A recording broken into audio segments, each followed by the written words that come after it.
Hi friend, welcome to my YouTube channel. This is Ajit Kumar and today we will discuss on the topic Azure Site Recovery. So all we know there are two way we can configure the Azure Site Recovery. First one is on-prem to Azure. So in on-prem to Azure we basically migrate our on-prem VM to Azure cloud. And the second option is Azure to Azure. So in Azure to Azure, we will set up a DR region in the different location. So in my case here, we will discuss on the Azure to Azure site recovery. So we will set up a disaster recovery. We will set up a DR region. Okay, and we will also perform the test failover and we will perform the cleanup failover and finally we will also perform the full failover. So let's go and we will discuss further. So as you can see here, here is the infrastructure view. So here my VM is deployed in the West Europe and we will set up a DR is in North Europe. So basically the VM is in primary region is in West Europe and we have created a storage account in the same region West Europe, and here is the recovery service world we will create in the North Europe, which is basically in the DR region. And after that, all the disks will be replicated in the DR region, North Europe. Okay, so this is overall infrastructure view. So let's go and we will create or configure the DR region. So before proceeding to the configuration of DR2 recovery, we need to perform some prerequisite like we need to create a recovery service world first in the secondary region. We need to set up a recovery service vault in the secondary region. We need to create a storage account in the primary region, which will be basically the cache storage account, which will keep all the data in that, and after that it will migrate to the secondary region. So the storage account is needed, and after that we need to choose the virtual network we need the secondary region. Okay, and we need parallelly we need to create a policy in the recovery service vault. So the policy will be in the replication. Generally we require this replication policy, so we need to create from the recovery service vault. So if you don't need if you never created this as a prerequisite, no worry, Microsoft will automatically create setup in the target location with the same name -ESR.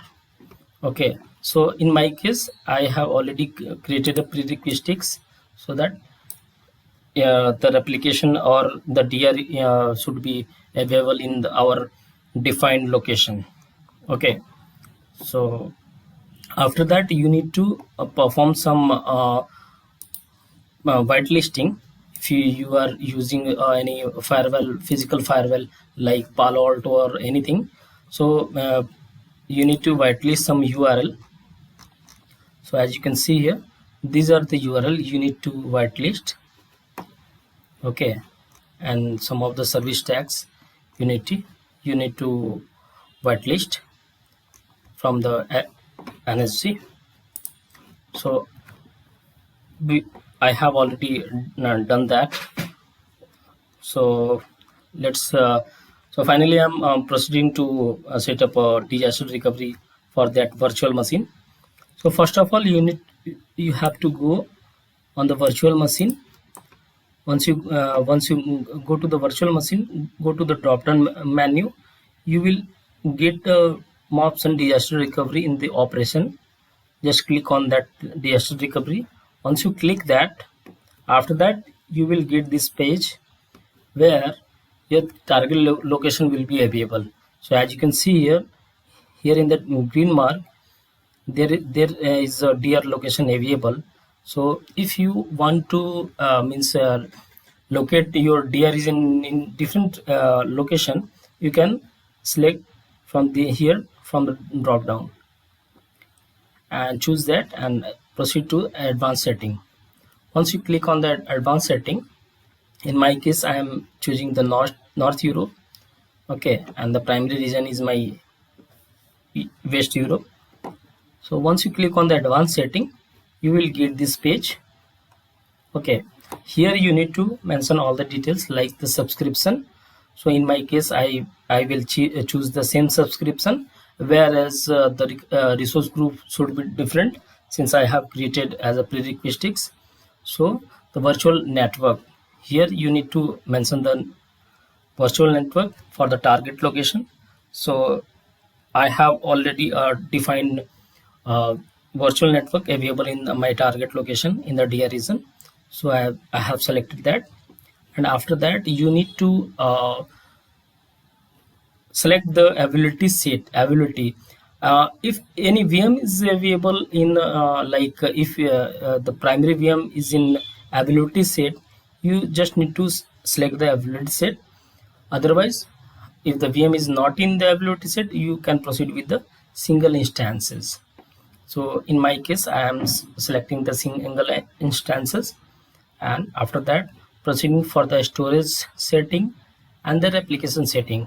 So in the storage setting, you just need to mention the storage account which we have created as a prerequisites, and after that you need to put here put the recovery service vault in the replication setting. And once you click once you choose the recovery service vault which we have created as a prerequisites, there will be a replication policy automatically populated which we created as a prerequisites. So no need to choose them manually the policy. So after that you just click on the review and create, so sorry, review and start replication. Once you click on that, okay, so here you can create a policy.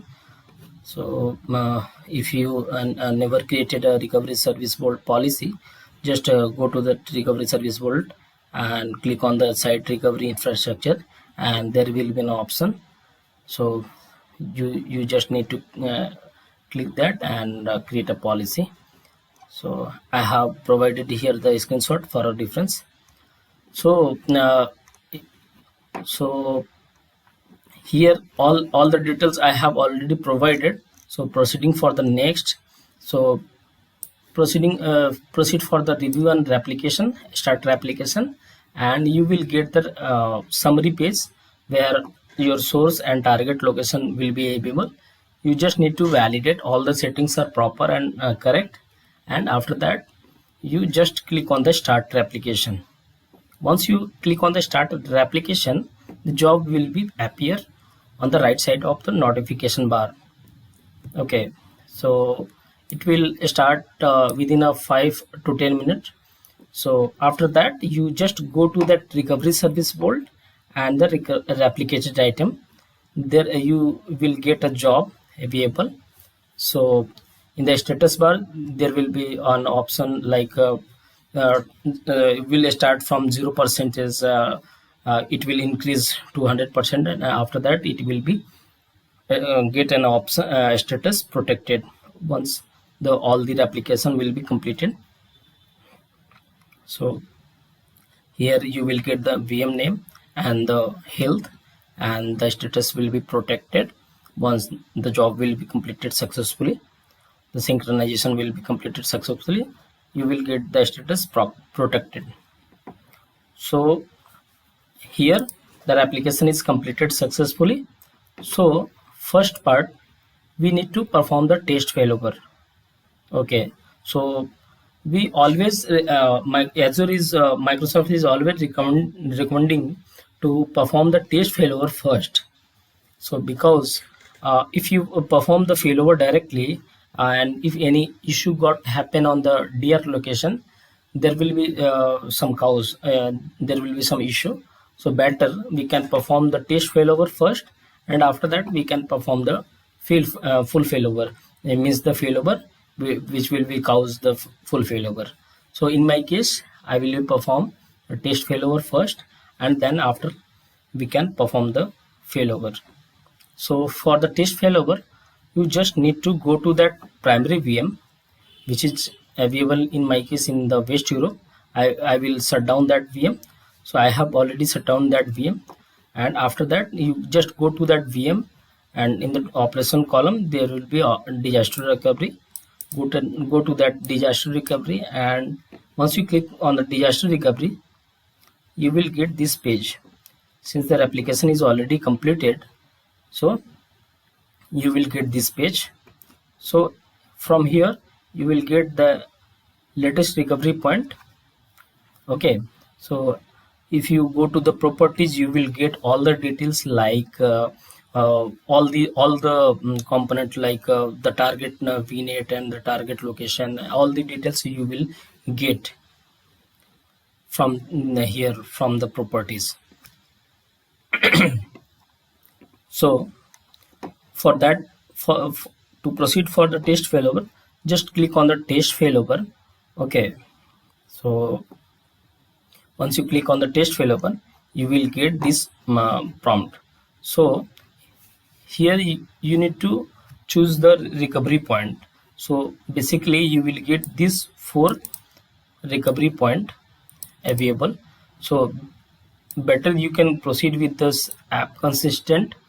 So as per your recommended, you can proceed with the application point. Okay, I have selected that, and here you need to select the option shut down virtual machine before begin the failover. So it will also shut down that primary VM. So after that you just need to click on the OK. So to start the failover. So once you click on the OK, you will get the notification bar. The test failover is begin, and will be take some time to complete. So once the job will be completed, and once you get the notification, there will be a VM will be created in the portal with the same name. However, since we have performed the test failover, the VM will be created with the name VM name and -test. Since we have performed the test failover, the VM name will be created with the name -test only. So just to go to that VM and check if the VM is have size properly and you are able to connect that VM and all looks good. So there is you just need to perform the smoke testing also. Once you validated, you can proceed for the full failover. Since all the validation is completed, your application team has performed the validation, no issue were found, then you can proceed for the full failover. So to begin the full failover, you just need to clean up a test failover first, so that the test VM, the VM which is created with the name test, will be deleted, and we can perform the full failover. So to clean up the test failover, you just go to that VM disaster recovery, and after that you will get this option clean test failover. So once you click on the clean test failover, and you just need to mention any justification and click OK. It will start cleanup process for that VM. So it will start cleanup process for test failover, and will delete the test VM